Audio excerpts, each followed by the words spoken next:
안녕하십니까 여러분, 문도그의 주간 K리그에 오신 것을 환영합니다. 주간 K리그에서는 K리그의 핫 이슈들 그리고 경기들을 분석해서 어떤 부분들이 좋았고 아쉬웠는지에 대해서 이야기를 해볼 겁니다. 고정 날짜에 업로드가 되기보다는 K1 리그의 6경기가 다 끝난 이후에 하루 이틀 뒤에 올라올 거니까요, 여러분들 앞으로 주간 K리그 많이 시청해주시면 감사할 것 같습니다. 대표팀 평가전이 끝나고 다시 시즌이 재개되었잖아요. 선수들의 컨디션이나 경기에 대한 영향이 좀 어떨 것 같으세요? 아무래도 그 마지막 경기를 한 이후에 조금 어느 정도 K리그가 휴식 시간이 있었기 때문에 대표팀에 뽑히지 않았던 선수들은 돈독히 뭔가 전술을 준비할 수 있고, 이번에 다가오는 이 스플릿 경기들을 더 오히려 잘 준비할 수 있는 시간이 되지 않았나 라고 생각을 할 수 있고요. 대표팀에 뽑혀갔던 선수들은 반대로 정말 우리나라에서 제일 잘하는 선수들이 모여서 경기를 한 거기 때문에 또 좋은 기운을 받고 오지 않았나 라고 이제 생각이 듭니다. 첫 번째로 저희가 이제 볼 경기는 서울대 대구, 서울 홈에서 이루어졌던 서울대 대구 경기를 한번 볼 건데요. 저희가 짤막하게 준비한 골 장면이랑 주요 하이라이트 먼저 보고 오시죠.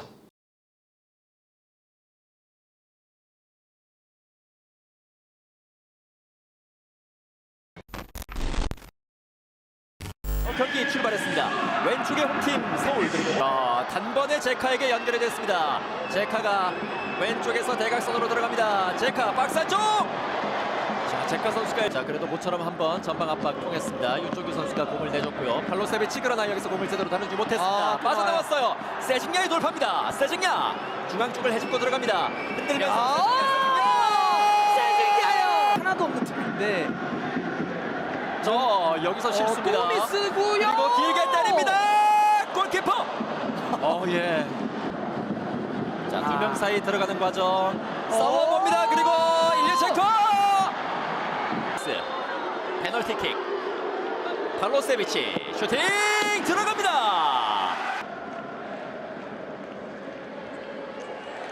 자, 빠져나왔습니다. 장성원이 측면 따라서 들어가는데요. 빼줬고 슛.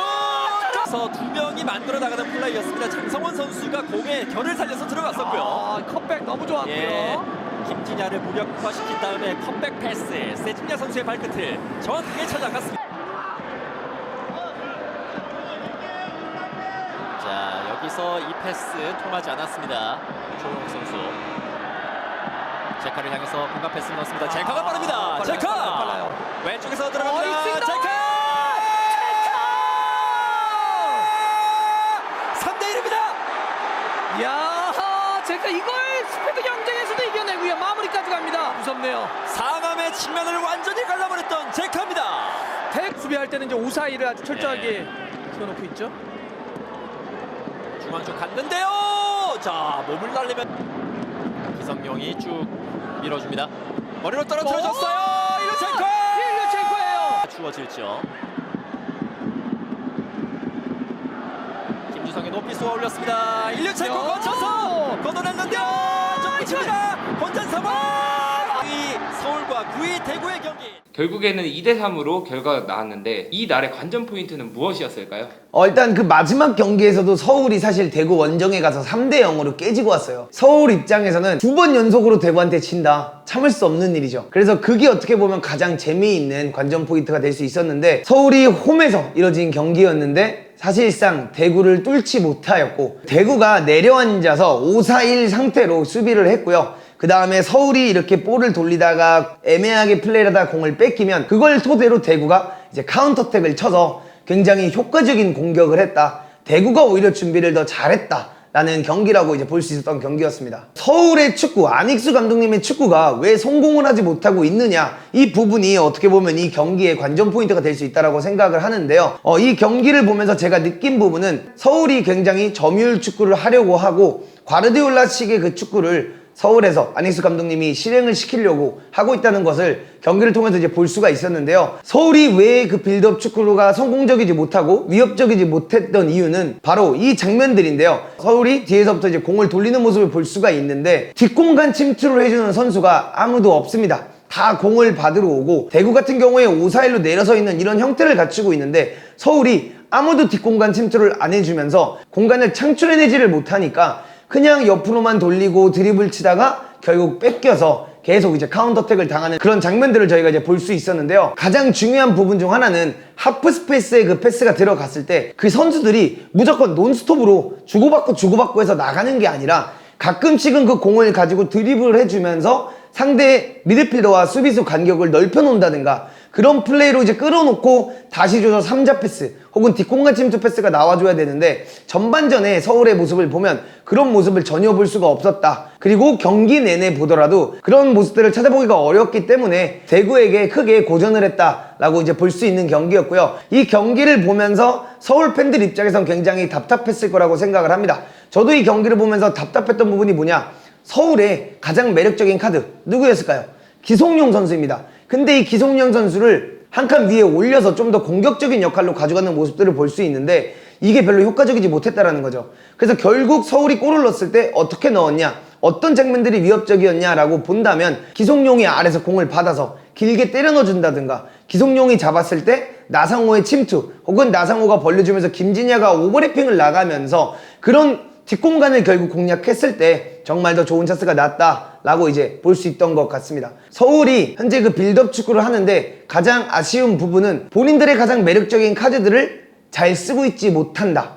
그리고 뒷공간 침투가 많이 부족하다. 그 이유 때문에 이 빌드업 축구가 성사가 되고 있지 않고 자기 자리를 딱 지키면서 뛰는 것 때문에 서울이 원하는, 안익수 감독님이 원하는 그 축구가 실행이 전혀 되고 있지 않다라고 밖에 안 보여지는 경기였고, 이 경기를 보면서 느낀 건 대구 선수들이 더 간절하다. 대구 선수들이 아무래도 승점이 더 부족하고 진짜 강등권 위기에 있기 때문에 대구 선수들이 세컨볼을 가져간다든가 이런 투지적인 부분에 있어서도 대구 선수들이 훨씬 빛났던 경기였다라고 이제 볼 수 있었습니다. 두 번째 경기는 인천 대 울산. 아챔이냐 우승이냐, 이 관전 포인트가 굉장히 재밌었던 관전 포인트인데요. 우선 하이라이트 보고 오시죠.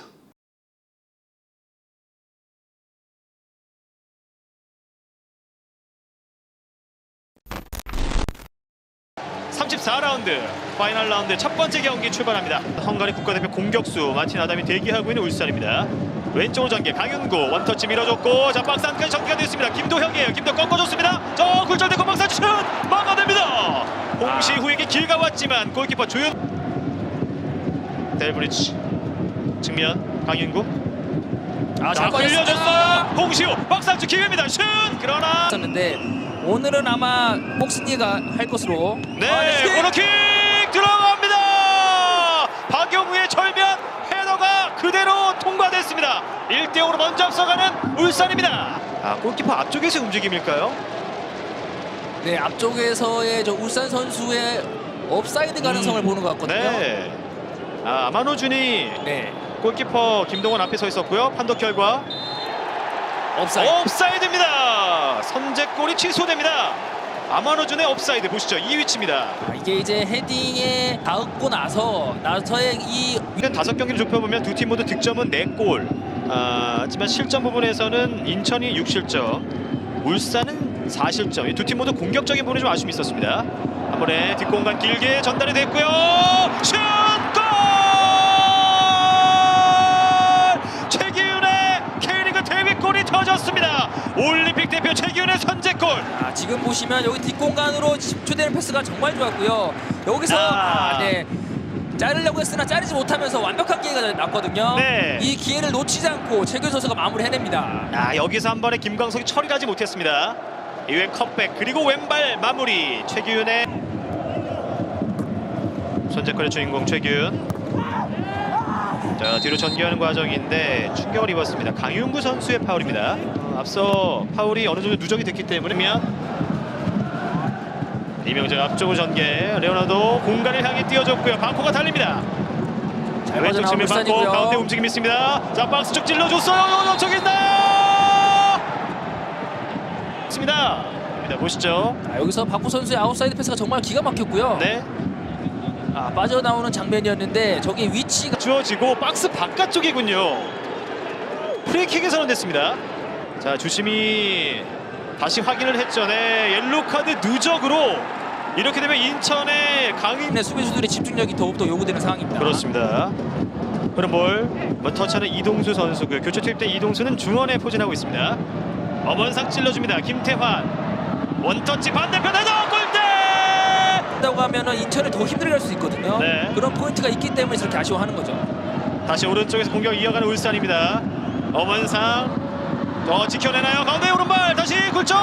그러나 빠르게 터치하는 김준혁 멀리 가지 못했습니다. 방코 6탄 방어 혼전 상황 슛! 골! 혼전 상황을 마무리 짓는 아마노준의 추가골. 이 틈을 놓치지 않고 그다음 더 이상 시간을 주지 않고 추가골을 성공시키는 울산입니다. 6탄 방어까지 몇 차례 해냈고, 자, 하지만 이 볼 처리가 좀 아쉬웠던 인천인데요. 자, 흐름볼에 대해서 오른발로 그만큼 득점력은 뭐 검증된 선수이기 때문에 올라옵니다. 김태환 슛! 델브리치 맞고 벗어납니다. 코너킥. 하지만 마틴 아담이 막아냈습니다. 델브리치 원상이 터치했어요. 역습 기회를 받는 울산 앞 공간으로 찔러줍니다. 박용우 가운데 하지만 굴절 골라인을 벗어납니다. 이명재가 던져줬고 슛! 델브리치 맞고 굴절된 본 골키퍼 김동원이 잡습니다. 왼쪽 치고 스피드 경쟁 김태현과 1대1 싸움. 김보섭 볼을 잘 지켜냈습니다. 이명주 마틴 아담의 슈팅과 관련된 부분이군요. 앞서 델브리치가 몸으로 막아내는 상황, 핸드볼 파울에 대해서 확인에 들어갑니다. 네. 마틴 아담이 강력하게 항의해봤고요. 온필드 리뷰 결과는 이렇습니다. 델브리치의 핸드볼 파울로 얻어낸 마틴 아담 슛 들어갑니다. 마틴 아담의 추가골. 리그 6번째 골을 신고하는 마틴 아담 선수입니다. 김동원 선수 울산이 수적인 우위를 앞세워 3대0의 승리를 따냈습니다. 문도구의 주간 K리그는 리필과 함께합니다. 이번 경기는 울산이 3대0 승리로 인천을 이겼던 경기인데요. 완승해버렸죠. 인천 원정에 가서. 여기에 볼 수 있는 관전 포인트는 어떤 것들이 있었을까요? 대표팀 선수들이 대표팀답게 했다 라고 이제 볼 수 있었던 경기였던 것 같습니다. 우선 첫 번째로는 이 경기 시작이 인천이 절대로 나쁘지가 않았어요. 원래 이번 시즌 내내 수비력이 단단한 걸로 이제 유명했고, 카운터택이라든가 빠른 공격으로 좋은 공격을 펼치면서 승리를 가져가는 모습들을 볼 수가 있었는데요. 이 경기가 정확히 어느 부분에서 바뀌었냐라고 보면 저는 김태환 선수를 정말 칭찬해주고 싶습니다. 김태환 선수의 어떤 부분이 경기 결과를 그렇게 만들어낼 수 있었을까요? 일단 태환이 형, 대부분 K리그를 사랑하시는 분들은 알 거예요. 이 태환이 형이 얼마나 다혈질인지. 근데 태환이 형이 국가대표가 된 이후로부터 다혈질을 좀 죽였습니다. 왜냐? 소속팀에서만 만나는 선수들이랑 만나다가 이제 대표팀 가면 나랑 부딪히던 사람들을 만나야 되거든. 그러다 보니까 좀 이번 시즌에 많이 성질을 죽이셨습니다. 근데 이번 경기에서 그 강윤구 선수가 들어가서 강하게 태클을 하고 심판이 휘슬을 불었는데 강윤구 선수가 그거를 그냥 냅다 킥을 해버립니다. 그리고 이제 그 공을 딴 데 보고 있다가 맞은 김태환 선수가 강윤구 선수한테 다가가서 신경전을 시작합니다. 그 장면부터 뭔가 좋은 경기력을 보여주던 강윤구 선수가 많이 흔들리지 않았나. 그리고 이 장면에서 보면 김태환 선수가 그냥 넘어갈 수 있는 상황이었고 충분히 지나가면 되는 상황인데 강윤구 선수를 지나가면서도 어깨빵을 한 방 시전하고 넘어가는 장면이 나오거든요. 근데 그게 저는 철저히 김태환 선수의 계산된 플레이였다 라고 이제 보여줬던 거고, 김태환 선수가 이번 경기에서 보면 경기 내내 오버래핑을 나가면서 멋있는 플레이를 만들어내고 공격을 가담하는 부분에 있어서도 안으로 뭐 드리블 치고 이렇게 들어가서 아웃사이드 패스로 반대 전환을 해준다든가, 전진을 해야 될 때 그 빠른 발을 통해서 완벽하게 전진을 해주면서 공격에 더 바람을 넣어줬다. 그와 동시에 강윤구의 멘탈을 흔들어놨다. 이 부분이 역시 경험에서 우러나오는 이제 그런 바이브가 아닌가라고 이제 볼 수도 있는 것 같고요. 김보섭이라는 정말 좋은 카드가 들어왔을 때도 스피드적인 면이나 수비적인 부분에서도 김태환 선수가 정말 잘해줬다라고 이제 볼 수 있었던 경기였는데요. 어떻게 보면 안 좋게 볼 수도 있는 거지만 하나의 경기는 이제 전쟁이라고 생각을 하기 때문에 이 김태환 선수의 이 노련미, 후배 선수의 길을 딱 죽여버리고 울산이 한 발 더 우승으로 가까워지는, 어떻게 보면 리더다운 모습, 멋진 모습, 전 반대로 멋있다고 생각을 하거든요. 그 모습을 딱 보여줌으로써 강윤구 선수가 약간 컨디션 저하가 오지 않았나 라는 생각도 사실 많이 들더라고요. 또 다른 부분은 왜 대표팀이 대표팀 했냐라고 말한다면, 저는 이 김영권 선수의 플레이를 보면서 정말 좋은 왼발잡이 센터백을 울산이 갖추고 있구나 라는 걸 느낄 수 있었던 경기였어요. FC 서울이랑은 좀 다르게 공을 이제 뒤에서 똑같이 돌리는 건 같았는데 전방으로 넣어주는 패스의 질이 김영권 선수가 정말 좋았다. 그리고 울산이 이제 그 시스템을 가져갈 때 수비형 미드필드 박용우 선수를 정확하게 사용하면서 박용우 선수가 이제 내려와 주면서 3백 형태를 만들어주고 김영권이 계속 왼쪽 위로 올라가면서 왼쪽에서 계속 이제 볼 배급을 해주는 모습들을 볼 수 있었는데 이 첫 번째 골 장면에서도 보면 자연스럽게 박용호가 들어오고 김영건이 올라가면서 김영건 선수가 때린 그 킥으로부터 좋은 장면이 나왔고 거기서 이제 크로스가 올라올 때도 보면 이 강은구 선수가 집중을 못하는 모습을 보이면서 자기 멘트를 놓치고 오! 이러면서 이제 따라가는 그런 모습도 이제 보였고요. 공격의 시발점이 바로 김영건 선수로부터 시작을 합니다. 경험이 부족한 선수였다면 그냥 걷어냈을 거예요. 하지만 김영건 선수는 대표팀 경력도 뛰어나고 좋은 축구를 많이 해왔고 그리고 왜 김영건 선수가 결국 정말 키메이커였냐라고 전 생각을 하냐면 그런 경험 있는 수비수이기 때문에 이 장면에서 수비를 해내고 킥을 하지 않고 옆에 연결해 준 거거든요. 근데 그 연결을 한 다음에 그 킥이 이제 넘어가게 되고 레오나르도가 받아서 바코에게 넘겨줍니다. 그 바코가 이제 뛰어가다가 아웃사이드 패스를 딱 넣었는데 그때도 보면 강현구 선수가 최규훈 선수보다 더 앞에서 스타트를 합니다. 근데 이제 제가 아까 말한 그 김태환 효과라는 게 뭐냐면 이 선수가 집중력을 그 이후로부터 좀 많이 잃었던 것 같아요. 표정에서도 뭔가 자신감을 좀 잃었다는 표정이 느껴질 정도라고 저는 생각을 했는데 여기서도 이거 절대 최규훈 선수한테 레이스에서 졌으면 안 되는데 방심을 하다가 최규훈 선수한테 따라잡히게 됐고 결국 두 번째 옐로카드까지 받으면서 퇴장을 당하게 됐는데요. 그때도 이 영상에서 보시면 아시겠지만 심판이 강윤규 선수가 두 장 있다는 걸 깜빡하고 있었어. 근데 어차피 주게 될 거였지만 그때도 우리 태환이 형이 등장해서 용구 두 개다 퇴장시켜라 이제 이 장면이 나왔는데 이런 걸 보면서 김영건 선수와 김태환 선수가 사실상 이끈 승리가 아닐까라는 생각을 좀 많이 하게 되는 경기였다라고 볼 수 있는 거고요. 김영건 선수의 또 다른 매력 포인트는 왜 제가 빌드업을 잘한다 라고 칭찬을 하냐면 대부분의 선수들은 발밑에다 패스를 합니다. 근데 김영건 선수는 여기 막 박용우 선수가 끼든 이청용 선수가 끼든 아마노준이 껴주든 그 선수들이 나가면서 플레이할 수 있는 그 공간에다가 패스를 주는 모습들을 진짜 많이 볼 수 있었어요. 그게 빌드업 축구에서 엄청난 효과를 불러오는 게 뭐냐면 상대 수비수가 타이트하게 압박을 붙어도 뺏기가 굉장히 어려워지는 게 그 패스 때문에 이 선수가 이동하면서 컨트롤할 수밖에 없게끔 만들어주는 거거든요. 근데 그거가 진짜 김영건 선수가 뒤에서 보여준 플레이가 매우 뛰어났다. 남들이 보기에는 단순한 패스지라고 생각을 할 수 있지만 정말 퀄리티 있는 패스들을 많이 만들어낸 김영건 선수였다 라고 이제 볼 수 있었던 것 같습니다. 이 경기에서 인천이 울산을 좀 많이 위협했던 장면들이 많이 있었는데 결국에 득점은 하지 못했어요. 여기에 대해서는 어떻게 생각하시는지? 이제 이게 현재 인천이 만약에 아침을 못 나가게 된다 하면은 이 이유 때문이라고 저는 생각을 합니다. 인천이 이 추구하는 축구를 보면 일단 수비적으로 축구를 하다가 카운터택을 치는 경우도 있고요. 공을 만들다가 전방에 피지컬이 좋고 공을 잘 지켜주는 스트라이커한테 연결해준 다음에 그 스트라이커가 내주는 걸 이선 침투한다든가 이런 장면들도 많이 나왔는데 시즌 초반에는 일단 무고서가 떠나갔습니다. 그 무고서가 떠나갔고 누가 옵니까? 에르난데스라는 아주 매력적인 카드가 들어왔어요. 근데 그 선수도 시즌 아웃이 당하면서 지금 또 치료를 받으러 갔습니다. 그래서 이제 그 자리에 뛰는 선수가 어떻게 보면 코리안 아마다 트라오레 홍시우 선수인데 홍시우 선수가 뭐 침투라든가 공간에 뛰어들어간다던가 이런 부분에 있어서는 굉장히 좋은 모습들을 보여주고 있지만 마지막 부분에서 확실하게 연기를 해준다든가 이 엔드 프로덕트를 만들어내는 부분에서 확실히 무고사와 에르난데스에 비해 많이 부족하다라는 게 냉정하게 느껴지는 경기였지 않았나 라고 저는 생각을 합니다. 다음에 저희가 세 번째로 볼 경기는 과연 전북 따라갈 것인가? 아니다. 난 포항이다. 우린 포항이다. 우린 강팀한테 강하다. 우리가 너네 발목 잡고 우리가 2등까지 한번 노려본다의 경기였는데 전북 대 포항 하이라이트 보고 오시죠.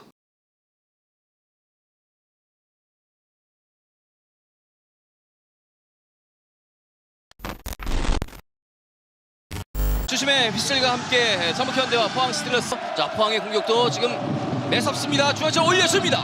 다시 떨어진 볼 잡아놓고 한번 잡고 신준아 번칭 슈퍼 세이브 성범근. 정말로 슈팅을 가장 잘할 수 있는 위치로 잘 내줬거든요. 있어서 팀에 도움을 주는 것을 생각한다면 득점도 따라가는 것으로 보여지고요. 자, 김문환의 크로스 슛 골!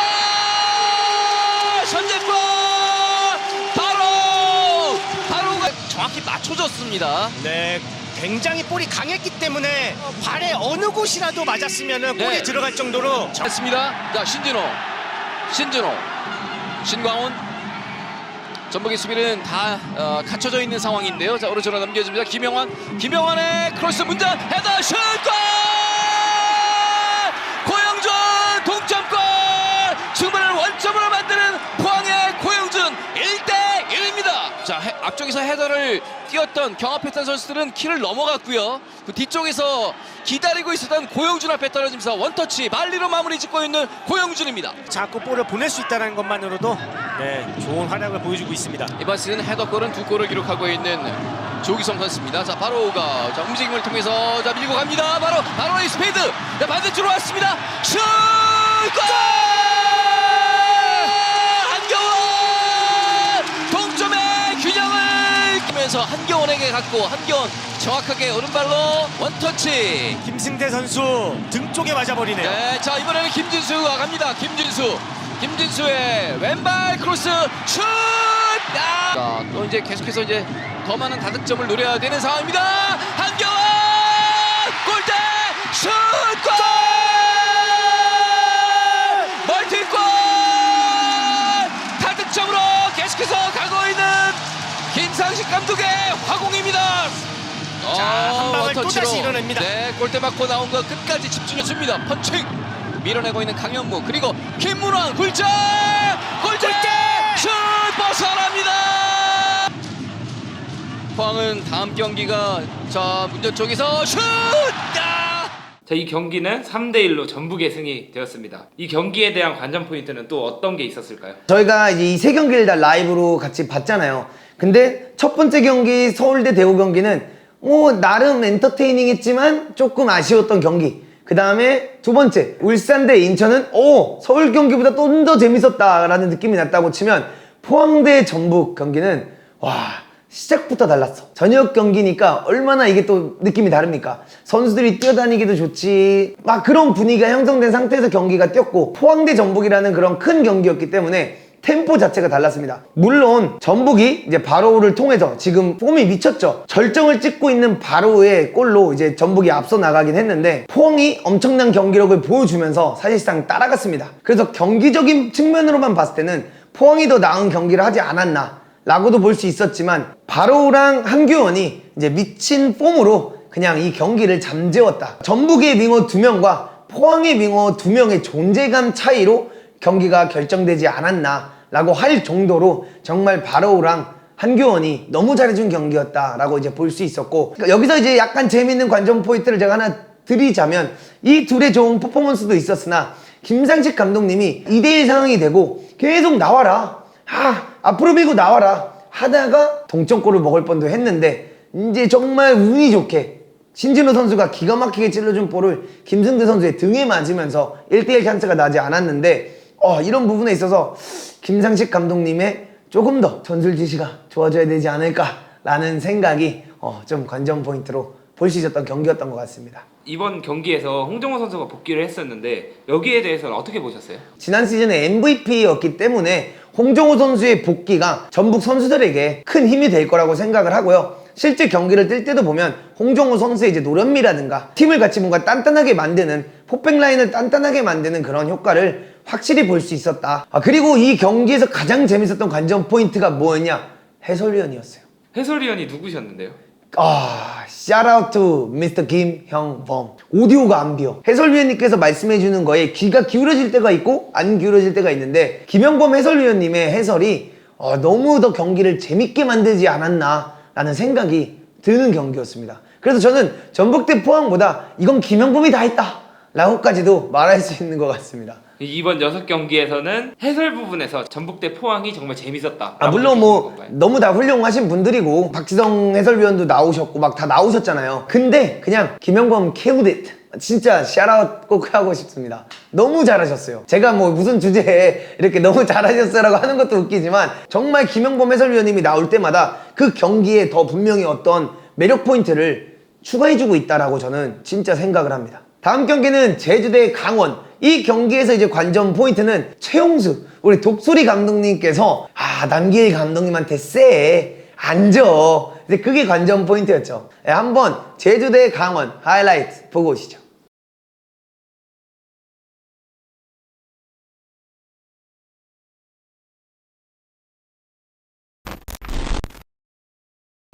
자, 양현준 선수의 모습도 나왔는데 8골과 4개 어시스트. 이번 시즌 K리그 1의 강력한 영플레이어 후보인데요. 네, 그렇습니다.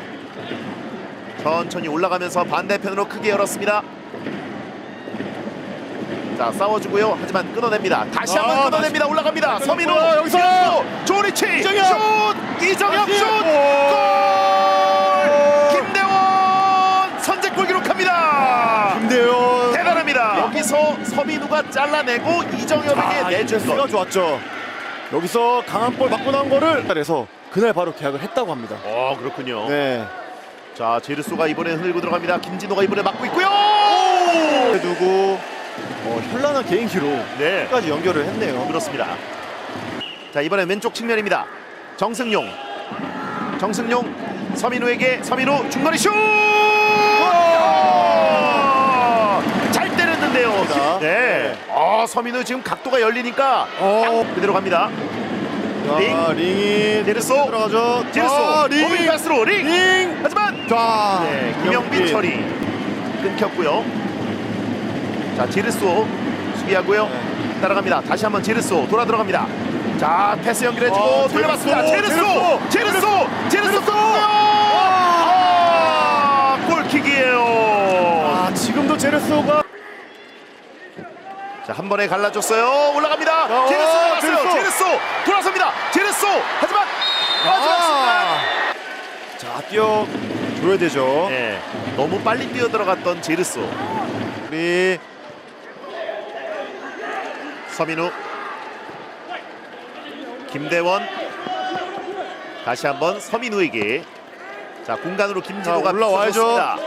서민우의 올라왔고요. 크로스 헤딩 골! 요 최근 이런 경기가 자주 지속되고 있는데 지금 크로스가 굉장히 좋았고요. 아주 질 좋은 크로스. 최근에 뭐 거의 따발총이에요. 올렸어요. 김진호 헤딩. 제르소 앞쪽 떨어집니다. 제르소 여기서 네. 유상훈 골키퍼 처리합니다. 성적이 맞습니다. 네. 여기서 김진호가 헤딩으로 걷어낸다는 게 제르소 앞으로 떨어지면서 위험을 초래했고요. 주심이 진정시켰습니다. 자 올라온 볼 네, 골!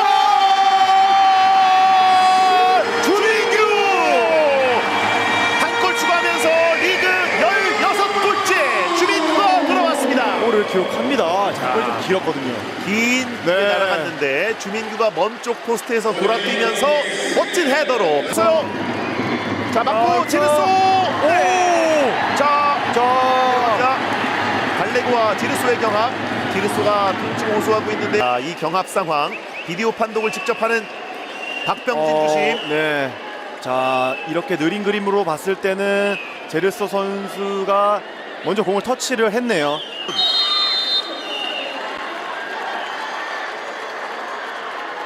주민규 유상훈이 지켜냅니다. 유상훈! 강원의 골키퍼 유상훈 한 골을 건져냅니다. 지금 안 떨어진 거 아닙니까? 네. 그대로 인정됩니다. 윤빛가람 로빙 패스로 경합 붙였지만 했죠. 조성준이 받진 못합니다. 자 뛰기 시작하는 갈레고 있어요. 자 갈레고까지 연결이 잘 됐고요. 갈레고 잡아놓고 갈레고가 가운데 누를 기다립니다. 발차 있습니다. 바깥발 밀어줍니다. 그대로 네. 공간입니다. 정승용 날아가는 조성준. 자 김대원 연결됐고요. 자 2대1 상황. 황문기. 자 2대1 상황이죠. 2대1 황문기. 자 갈레고가 벌려야 돼요. 갈레고에게 벌려야 됩니다. 자 시간 지연됐어요. 갈레고 접어로 갈레고 막힙니다. 최용수 감독이 남길 감독에게 3연승을 거둡니다. 이쯤 되면은 징크스가 맞습니다. 네. 이번 경기에서는 강원이 2대1로 제주를 이겼는데 어떤 선수가 제일 활약이 좋았던 것 같으세요? 그래서 사실 강원을 보면 이 주목받을 선수들이 너무 많아요. 뭐 미드필더에 뭐 김동현 선수가 이번 경기에 뛰진 않았지만 뭐 김동현이라든가 양현준, 김대원 혹은 이정엽, 뭐 왼쪽에서 뛰고 있는 윤석영, 뭐 정승용 이런 스타 플레이어들이 질비되어 있는 팀인데 저는 서민우 선수를 조명하고 싶습니다. 서민우 선수가 어떤 부분에 대해서 활약을 많이 펼쳤는데요? 일단 서민우 선수는 제가 K4 리그에 있을 때 서민우 선수가 2군 경기를 뛰면서 몇 번 봤어요. 경기하는 모습을 보기도 하고 분석도 했는데 이 선수가 미드필더에서 수비형 미드필더 역할을 해주면서 팀의 전체적인 운영을 서포트해주는 능력이 아주 좋았다라고 볼 수 있는데 이번 경기에서는 원래 이 선수가 공격수 출신인가? 그걸로 전 알고 있거든요. 가운데서 중원 싸움이라든가 이런 부분을 너무 잘 가져가줬다라고 볼 수 있고, 이 선수가 막 튀는 선수는 아니에요. 막 이 선수를 보면 와 축구 진짜 잘한다 이런 느낌이 나는 선수가 아닌데, 묵묵히 자기 역할을 완벽하게 해주는 선수다. 이 선수 때문에 김대원이랑 양현종 같은 선수들이 더 마음 편하게 공격을 할 수 있지 않나 라는 이제 연결고리 역할을 해준다라고 생각을 하고요. 이 선수가 그 첫 번째 골 들어갈 때도 쫑싸움 딱 이겨서 이정엽 들어가는 거에 침투 패스 완벽하게 해준 부분, 거기로부터 이제 골이 나왔고, 두 번째 골 나온 장면에서도 보면 가운데서부터 좋은 플레이를 가져가면서 오버래핑을 나가서 크로스를 완벽하게 이정엽 머리에 그냥 맞춰주는, 이거는 이정엽이 맞춘 게 아니야, 그냥 서민우가 맞췄어요, 이정엽 머리를.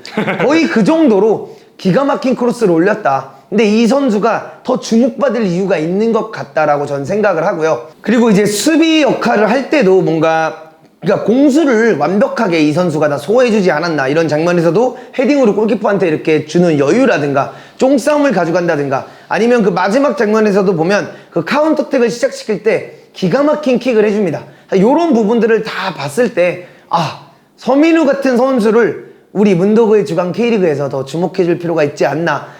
물론 김대원 선수도 너무 좋은 활약을 보여주고 있고 좋은 시즌을 보내고 있지만, 이런 또 숨은 보석, 강원FC의 중심이다 라고까지 저는 볼 수 있는 게 서민우가 아닐까라고 생각을 합니다.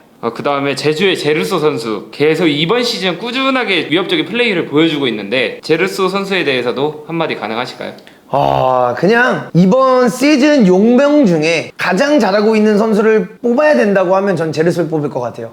일단 이 제르소 선수가 왼쪽 윙에서 공을 잡고 있을 때 스피드면 스피드, 드리블이면 드리블, 뭐 슈팅 타이밍이라든가 크로스 타이밍 이런 게 빠지는 게 하나 없어요. 그리고 굉장히 창의적인 선수고, 공을 이 선수에게 사이드로 뿌려주고 나면 제주 선수들이 이 선수한테 가까이 갈 필요가 없어. 도망가주면 알아서 한 명쯤은 흔들어 제낀 다음에 크로스 올려주고 슈팅 때리고 하니까, 이 드리블 장면 보세요. 계속 이거 무슨 혼자 혼쭐 연습하듯이 인 아웃 인 아웃 인 아웃 하다가 슈팅 때리는 거 봐.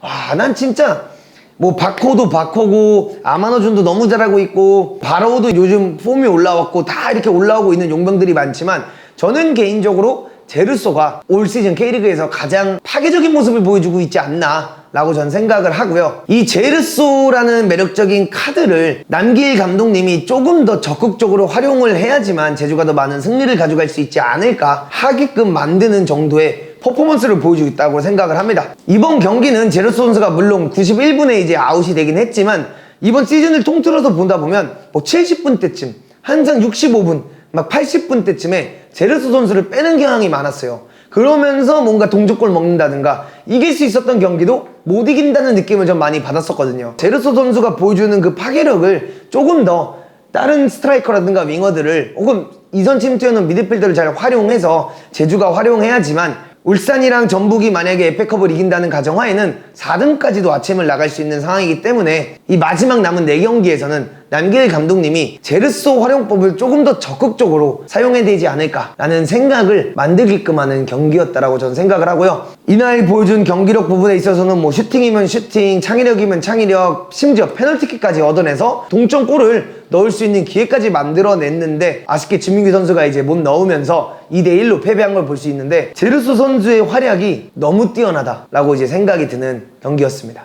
네, 다음 경기는 수원FC 대 김천의 경기. 어떻게 보면 현재 군부대팀 강등당하면 안 돼요. 1부에 있어야 된단 말이야. K리그에서 인정받은 선수들만 갈 수 있는 게 김천이란 팀이거든요. 그렇기 때문에 김천이 2부 리그로 가게 된다면 대표팀 자원들이 2부에서 뛰어야 되는 상황도 많이 나올 수 있다는 거죠. 김천이 강등권 탈출을 하기 위해서 악바지를 가지고 이제 싸우는 그 모습과, 현재 K리그에서 가장 득점을 많이 하고 있는 수원FC의 경기였습니다. 하이라이트 보러 가시죠.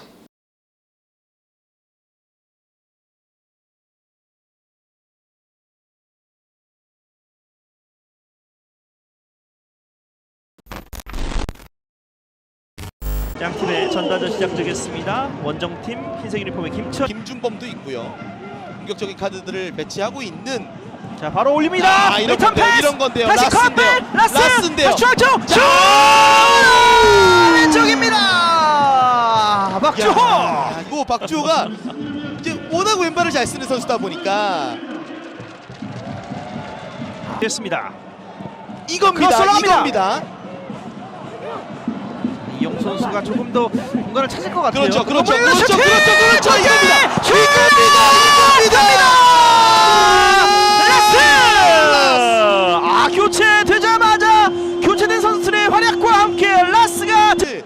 많이 만들어줘야 이런 좋은 크로스들이 많이 나올 거란 말이에요. 예. 그러면 정동호가 계속해서 수비수들을 안으로 끌고 들어가는 이런 움직임들을 많이 보여줄 수 있는 롤을 부여한 것 같습니다. 정동호가 그리고 바로 또 올라갑니다. 정동호 중앙 쪽에 라스가 있고요. 정동호 한번 망설였다가 바로 라스 쪽을 봅니다. 라스 헤더 패스 뒤쪽 자, 그리고 공격 숫자가 좀 박민규. 적지 않아요. 수비 숫자 많지만 모릴러 중거리 슛!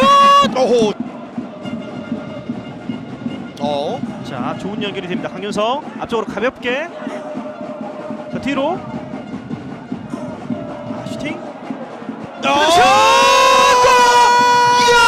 김한길입니다. 김한길의 왼발이 터집니다. 동점입니다. 아, 순간적으로 짧은 패스로 밀고 들어갔다가 한 칸 물러나 있던 김한길 쪽으로 연결이 되니까 김한길 마침 왼발을 잘 종합 운동장입니다. 자, 다시 최전방까지 찍어줍니다. 이지훈 쪽! 이지훈! 됐어요! 걷어냅니다. 맞아. 툭 치고 무릴로 다시 앞쪽으로 자, 이거 갈수 자연스럽게 있습니다. 연결합니다.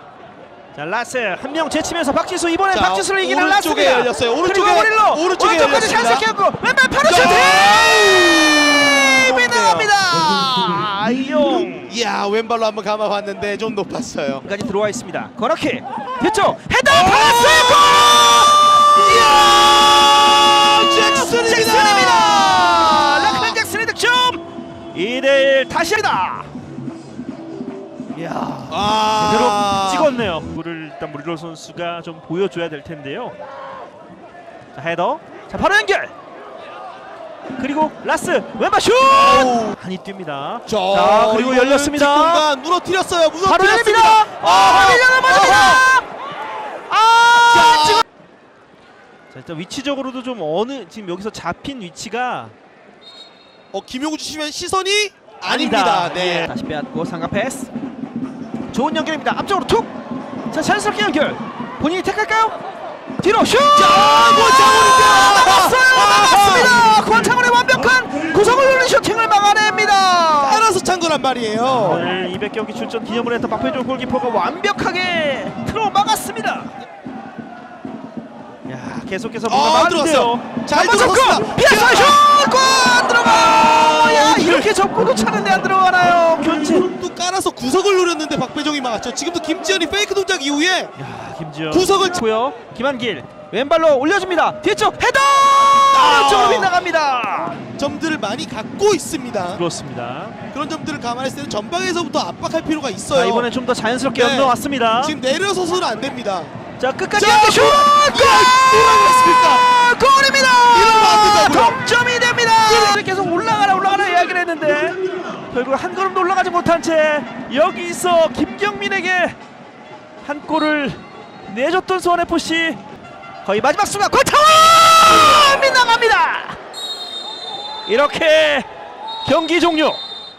이번 경기는 무승부로 경기가 끝나게 되었습니다. 이번 경기에서 좀 재밌게 느꼈던 게 수원FC는 득점은 지금 현재 리그에서 1위를 달리고 있는데 실점은 리그에서 2위를 하고 있어요. 이 부분에 대해서 어떻게 생각을 하세요? K리그가 참 재밌다. 나는 득점을 가장 많이 한 팀이 득실차가 마이너스 되는 걸 태어나서 처음 본 것 같아요. 이게 될 수 있는 일인가 싶을 정도이고요. 수원FC가 오늘 경기를 보면 컨셉이 확실했습니다. 이승우 선수가 일단 뛰지 않았고 이승우가 안 뛰다 보니까 수비하는 방식도 좀 많이 바꿔서 나온 모습을 볼 수 있었어요. 그냥 내려서가지고 라스 한 명 보고 길게 붙여서 라스가 어떻게든 비벼주고 나면 그 다음에 뭐라도 한번 해보자. 원래는 라스의 피지컬을 보고 헤딩 싸움을 하는 걸로 이제 뭐 공을 따서 김현 선수라든가 이승우 선수, 무릴로 선수가 세컨볼을 따가면서 하는 플레이를 많이 해왔는데 이 5경기를 앞두고는 좀 확실하게 컨셉을 바꿔서 나오지 않았나 라는 생각이 들 정도였거든요. 라스 선수를 이용해서 계속해서 이제 롱킥을 때리고 이제 이러면서 침투를 하면서 라스 선수의 작년 시즌의 모습들이 오히려 좀 나온 경기가 아니었나 라고 이제 생각이 되는 경기였는데 김두근 감독님도 라스를 빼는 선택을 가져갑니다. 근데 라스를 빼면서부터 김천한테 계속 밀리기만 하기 시작했어요. 왜냐면 그렇게 내려서서 수비하는 건 너무 좋은데 결국 이러면서 이렇게 수비하는 팀이 지지 않기 위해서는 한 번씩 공격을 나갈 때 그 공격에서 뭔가 효과적인 플레이가 나와줘야 되는데 라스 선수가 나가고 김현 선수가 그 자리를 메꿔서 뛸 때부터는 그런 모습이 좀 잘 나오지 않았다. 그렇기 때문에 모든 흐름이 김천으로 넘어갔고 그러면서 자연스럽게 이제 동점골까지 나오면서 2대2 무승부 났던 경기였습니다. 수원FC의 이승우 선수, 라스 선수가 얼마나 중요한지를 다시 한번 느낄 수 있는 경기가 아니었나라고 이제 볼 수 있었습니다. 네, 문도구의 주간 K리그의 마지막 경기, 성남 대 수원입니다. 여기 경기에서 이제 관전 포인트는 오영규의 미친 폼. 근데 성남이 떨어질 거면 같이 떨어지자. 누구 하나라도 발목 더 잡으려고 하는 그런 느낌의 성남. 과연 어떻게 되었을지 하이라이트로 보고 오시죠.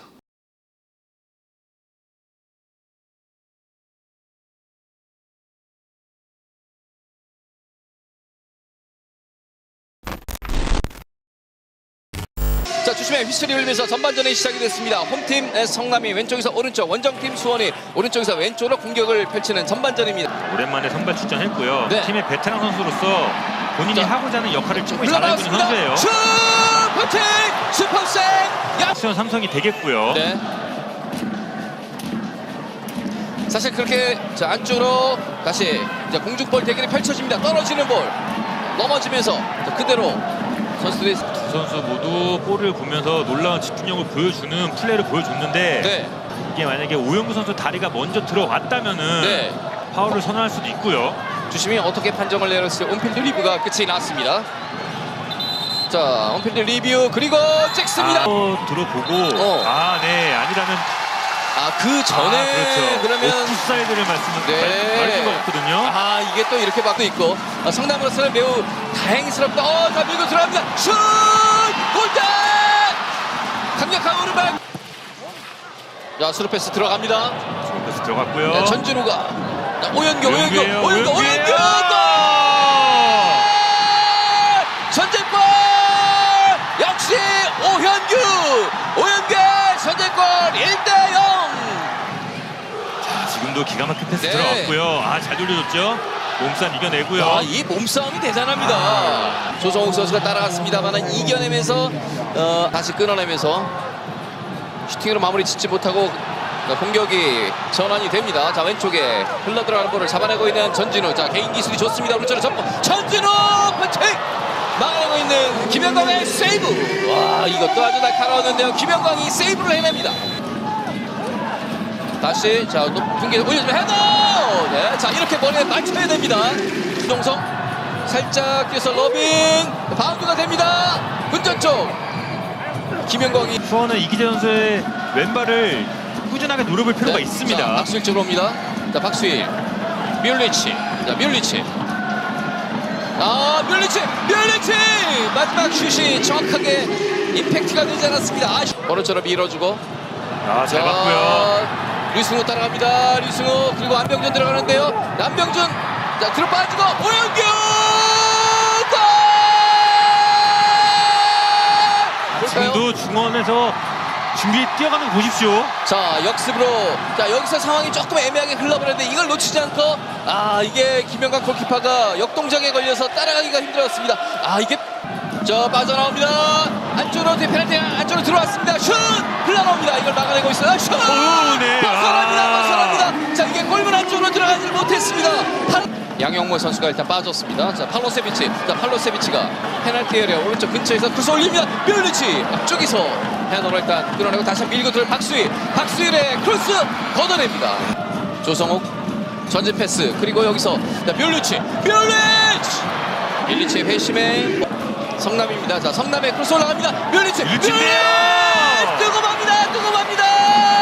만의 골을 만들지 못하는 뮬리치의 결정적인 헤더. 여기서 득점을 만들지 못. 이정성이 자, 정승원에게 넘어갔습니다. 정승원의 크로스 헤더. 이게 골키퍼 정면으로 갑니다. 전진 패스 등지고 터닝 슛. 네. 잡아내고 있는 박지민 서 있는 상황이어서 이쪽이 뚫리진 않고 있거든요. 필요합니다. 내줬고 뮬리치 벽에 맞았습니다. 네, 오현규가 공을 던져서 막아냅니다. 박수일 자, 1대1 대결에서 자, 왼발로 크로스 슛. 첫 경기를 치른 성남FC와 수원삼성이 원정에서 2대0 승리, 귀중한 승점 3점을 가져갑니다. 이 경기는 오영규 선수와 안병준의 투톱이 좀 빛났던 경기가 아니었나라고 생각이 들고요. 오영규 선수의 폼이 확실히 많이 좋아졌다. 제가 이제 시즌 초반에 직관을 했을 때 오영규 선수를 봤을 때는 아무래도 언더고 이 선수가 이제 어린 선수다 보니까 많이 미숙한 모습들이 많이 보였어요. 근데 지금 요즘 보여지는 오영규 선수의 능력치는 와, 이 선수가 이러다 조만간 국대에 승선하는 거 아닌가라는 생각이 들 정도로 굉장히 좋은 모습들을 보여주고 있다를 느낄 수 있었던 경기였고요. 그 다음에 이제 왼쪽 윙에서 전진우 선수의 활약도 굉장히 좋은 경기가 아니었나라고 이제 느껴지는 경기였습니다. 근데 이제 경기가 흘러가면 흘러갈수록 분명히 성남에게도 후반전에 기회가 있었습니다. 뮬리치랑 팔라시오스가 들어오면서 뮬리치의 신체 조건을 이용한 플레이들이 나왔는데 여기서 이제 넘어왔던 그 크로스를 뮬리치가 넣었더라면 진짜 어떻게든 삼성의 발목을 한번 잡아볼 뻔했는데 뮬리치가 나는 손 데려갈 마음이 없다 헤딩슛을 보여주면서 치열하긴 치열했지만 재미가 있었던 경기는 아니었다 라고 이제 볼 수 있고요. 그냥 오영규가 오영규 했다 라고 보면서 마무리할 수 있었던 경기였던 것 같습니다. 자, 이번 라운드에서 이슈거리가 조금 있었습니다. 울산이 현재 1등, 전북이 현재 2등으로 승점 차가 5점으로 전북이 열심히 울산을 따라가고 있는데 울산이 징크스가 있다고 들었어요. 우승을 못하는. 그쵸, 준우승 팀의 끝판왕이죠. 이번 주까지만 경기력으로 봤을 때 전북이 울산을 제칠 수 있을까요?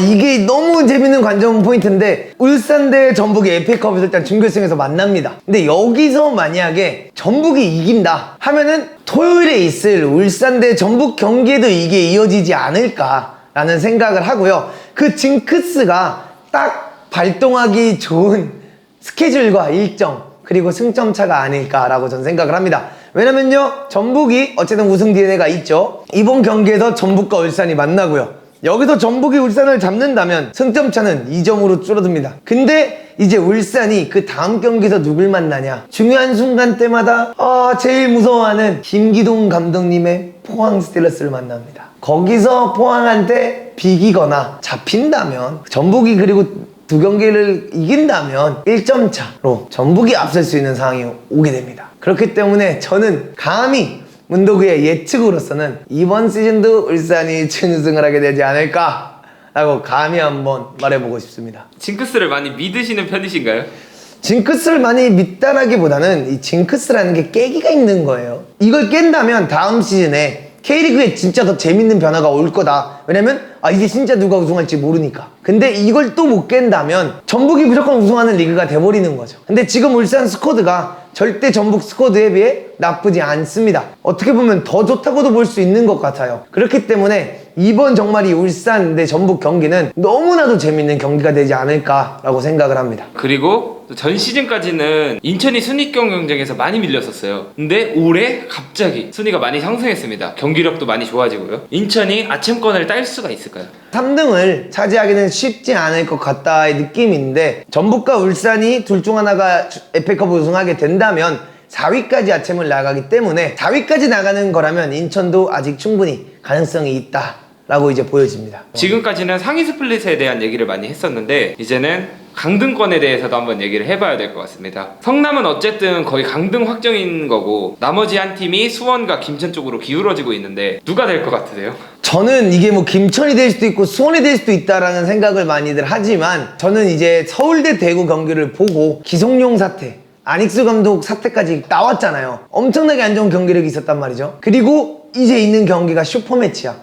근데 수원은 오영규의 폼으로 지금 성남을 이기고 왔어. 축구는 분위기 싸움이 굉장히 중요한데 현재 마지막 경기에서 정말 분위기가 안 좋은 최근 두 경기를 대구한테 다 진 FC 서울도 위기지 않을까라는 생각을 합니다. 네, 그리고 이제 시즌 거의 막바지잖아요. K2에서 광주는 승격 확정이 됐고 안양, 대전, 부천, 경남이 플레이오프로 진출을 할 것 같은데 여기서 어떤 팀이 승격을 했으면 좋겠는지.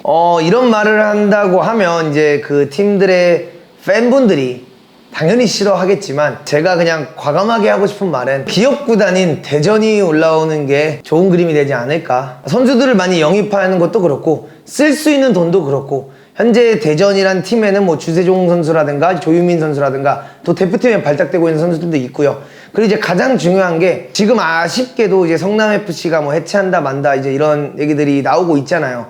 그러니까 시민구단이 너무 슬픈 사건들이 많이 일어날 수 있다고 생각을 합니다. 제가 있었던 남동이 해체한 것처럼요. 그런 것처럼 저는 기업구단들이 더 많아져야 된다고 생각을 하기 때문에 기업구단이 올라오면 더 재밌는 그림이 나오지 않을까. 그리고 기업구단 대 떨어지는 기업구단이 싸우는 구조도 좀 재밌지 않을까 생각을 해서 서울대 대전이 플레이오프에서 만나봤으면 어떨까 그런 생각을 합니다.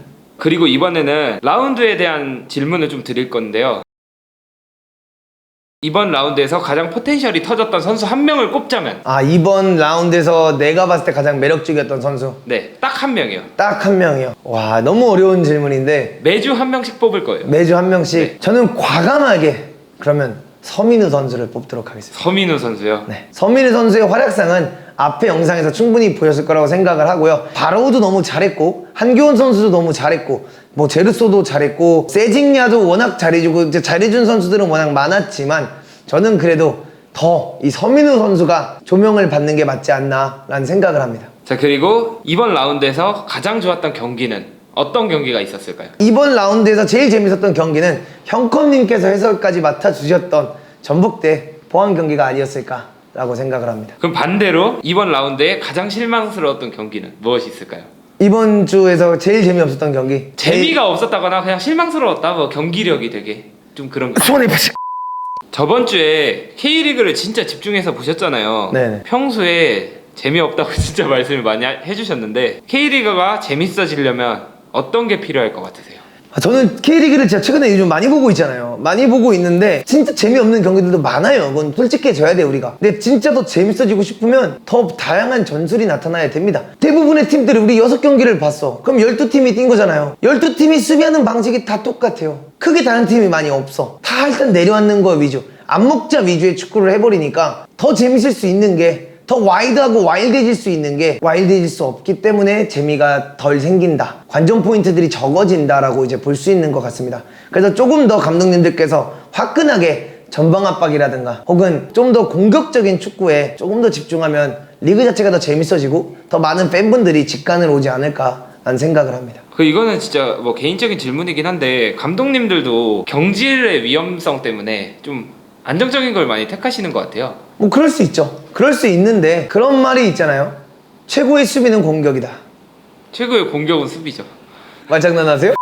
이번 라운드는 이제 끝났고 다음 라운드가 또 기대가 많이 됩니다. 이제 4라운드가 남았잖아요. 점점 뒤로 갈수록 좀 치열한 경기들이 많이 생길 것 같아요. 더 재밌어지는 경기들도 많고 35라운드의 관전 포인트는 어떻게 될까요?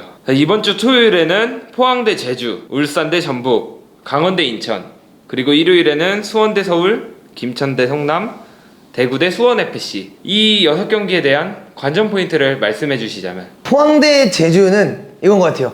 남길 감독님이 이번 시즌에도 아참을 못 나가면 어떻게 되나, 이 재계약이 맞았던 건가 라는 의문점을 품게 만들 수 있는 경기지 않을까. 그래서 제주의 정말 필사적인 뭔가 공격 축구가 나와야만 될 것 같고, 포항은 어떻게든 이 3위 자리를 이제 지키기 위한 싸움이 들어가야 될 것 같다. 그래서 이 경기는 굉장히 치열한 경기가 될 것 같고, 마지막 경기에서 제주한테 포항이 원정 가서 5대0으로 지고 왔기 때문에 이번엔 또 엄청 복수를 기약하고 있지 않을까, 이런 생각이 드는 경기입니다. 리벤지 매치네요. 리벤지 매치죠. 울산 대 전북 경기 같은 경우에는 1, 2 싸움이고 현대가 더비이기 때문에 진짜 여기서 울산의 징크스가 없어지느냐, 울산의 징크스가 발동되느냐가 정말 중요한 관전 포인트가 될 것 같습니다. FA컵에 영향이 많이 있을 것 같아요. 당연하죠. 내가 홍명보 감독님이라면 고민이 많이 될 것 같아. 전북은 풀스쿼드로 나올 수도 있단 말이야.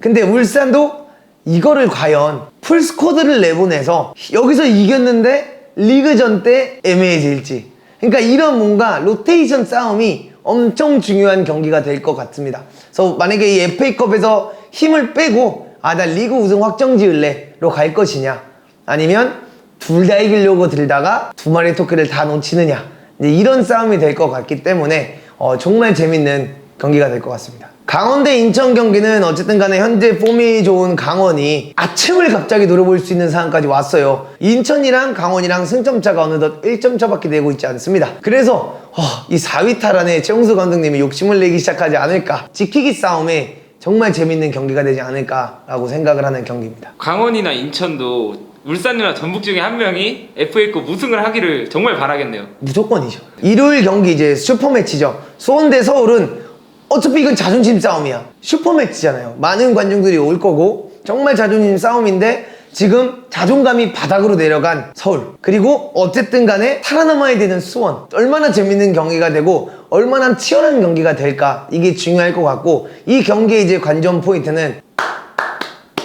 아 닉스 나가, 이게 될 것이냐, 아니면 팬들한테 미안하다고 사죄를 한 만큼 팀에 대한 이 엠블렘에 대한 환호와 기쁨을 돌려줄 것인가, 그게 정말 재밌을 것 같은 관전 포인트입니다. 이제 김천 대 성남 경기 같은 경우에는 그냥 보시면 될 것 같습니다. 성남이 이제 김천의 발목을 잡냐 안 잡냐, 성남이 물귀신 싸움. 같이 가자 아니면 김천이 우린 안 갈래, 이제 그런 포인트가 있겠죠. 대구와 수원FC 같은 경우에는 어쨌든 대구가 지금 서울을 2번 잡으면서 또 상승세를 타고 있고 항상 위험합니다. 지금 대구도 한 경기 치면 또 위험해지는 상황이 오기 때문에 대구 입장에서는 무조건 이겨야 되는 경기인데, 사실 수원FC는 더 이상 싸울 게 없어요. 더 아무리 이긴다고 해서 아침을 나갈 수 있는 것도 아니고 무언가를 이뤄낼 수 없기 때문에 수원FC 입장에서는 이번 시즌 최다 득점 팀으로 끝내고 싶어 하지 않을까, 그렇기 때문에 오히려 좀 더 공격적으로 나오지 않을까 라는 생각이 될 것 같고, 어떻게 보면 정말 지루한 경기가 될 수도 있을 것 같습니다. 자, 그러면 35라운드에서 가장 기대되는 경기는 어떤 경기라고 생각하세요? 슈퍼매치도 너무 재밌을 것 같은데, 사실상 슈퍼매치가 주는 감동보다는 현대가 더비 1, 2등 싸움이 당연히 더 재밌을 것 같습니다. 울산 대 전북이요? 울산 대 전북이죠. 문도구의 주간 K리그 마지막은 항상 이번 라운드에서 일어난 베스트 골과 함께합니다. 여러분들이 보시기에 어떤 골이 이번 라운드에서 가장 베스트 골이었는지 댓글에 남겨주시면 감사할 것 같습니다. 영상 보고 오시죠. 여기서 공을 제대로 다루지 못했습니다. 빠져나왔어요. 세징야의 돌파입니다. 세징야 중앙 쪽을 해집고 들어갑니다. 흔들면서 믿을 수 없는 골을 터뜨립니다. 세징야. 칼로세비치와 세징야의 격차는 더욱더 벌어졌었고, 뚫리지 않았던 방패 오스마르를 저 단 한 번의 슛 에 있어서 팀에 도움을 주는 것을 생각한다면 득점도 자, 따라가는 것으로 보여지고요. 자, 김문환의 크로스 슛! 골! 선제골! 바로가 연속 경기 득점을 만들어내면서 바로 전북의 선제골이 터졌습니다. 1대0 앞서는 전북입니다. 바로를 그냥 정확히 맞춰줬습니다. 네, 굉장히 볼이 강했기 때문에 발에 어느 곳이라도 맞았으면 골이 들어갈 정도로 정확한 크로스였습니다. 김대원 다시 한번 서민우에게, 자 공간으로 김진호가 올라와야죠. 서민우의 크로스 골! 이정엽 추가골 기록합니다. 최근 이런 경기가 자주 지속되고 있는데 지금 크로스가 굉장히 좋았고요. 아주 질 좋은 크로스가 넘어오면서 이정엽이 도사리고 있던 공간으로, 니어 포스트로 헤딩으로 찔러 넣는 이정엽, 이번 시즌 5골째 기록합니다. 자, 좋은 연결이 됩니다. 강윤성 앞쪽으로 가볍게, 자 뒤로 슈팅. 김한길의 왼발이 터집니다. 동점입니다. 순간적으로 짧은 패스로 밀고 들어갔다가 한 칸 물러나 있던 김한길 쪽으로 연결이 되니까, 김한길 마침 왼발을 잘 쓰는 선수잖아요. 올 시즌 드디어 김한길도 마스골이 포가 나옵니다. 스루 패스 들어갑니다. 패스 들어갔고요. 네, 전진우가 오연규 선제골! 역시 오현규의 선제골 1대0. 지금도 기가 막힌 패스 네. 들어갔고요. 잘 돌려줬죠. 몸싸움 이겨내고요. 이 몸싸움이 대단합니다. 네. 저돌적이에요. 네, 조성욱 선수가 따라갔습니다만 이겨내면서 아주 어려운 코스로 오른발 슛으로 마무리, 그리고 선제골을 깔끔하게 만들어내고 있는 오현규입니다.